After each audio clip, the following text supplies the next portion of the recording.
बयानटा को भूल बाट को नौ जो लोकटी ओटीवी देची भी सी कौन बोली मुझे जानी कलाकार जड़े संघर सभापति हम दैतारी पंडा सेमती जड़े कलाकार संपादक हो जो लोकटी बाइट दूसरी से लोकटी किए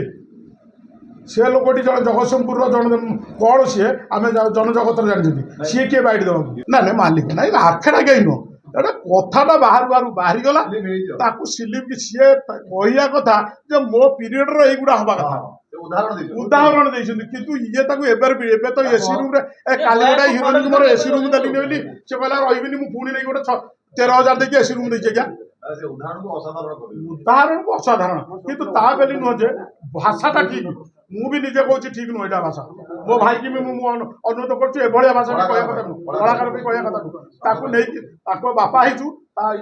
गाड़िए नहीं ताबली गोटे हाथ उठाना कि भाषा जी कहया कथा मु भी सब मालिक को अनुरोध कर आवश्यकता कहया कथा कहूँ ना संघ को मु मानुनी मु कौ संघ जाति ना मु निजे स्वर्णमहल तार निजर ताकत उपर चली किंतु आगु आमर अधिकार दरकार नहीं ये ना आमर लाभ ना कि आम लाभ दरकार नहीं आमर पार्टीटा चलो मो भाई मुझे गोटे आप ओपन कहूँ यात्रा बाटा जब बंद हो जाता मु मो जगन्नाथ पाखे जाकि मुंडिया मानु हाँ ये यात्रा बाटी हबार मो भाई देह 3टा स्टेन लगी आज्ञा 3टा स्टेन लगी 5टा तो मो भाऊज को मो भाऊ बहु को पुतुरा को कही फोन दबनी ये सका उठे कौ कलाकार कार असुविधा है कार सुविधा है ये खाईनी कहीं कहार मेस ठीक है कौ यात्रा बाटर केते लोक हेले आपको सम मैनेजर मास्टर सब फोन करेंगे कलाकार सब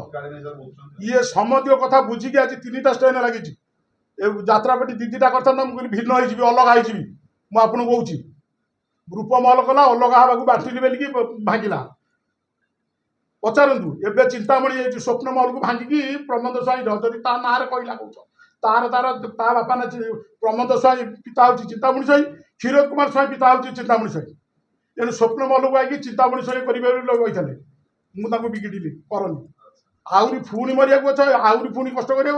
मु कहूँ यात्रा बाटी जो कलाकार संघ कहूँ भांगी जाता मुझे पैसा खर्च करती मो भाई आउ किसी दिन अधिक बची जाता।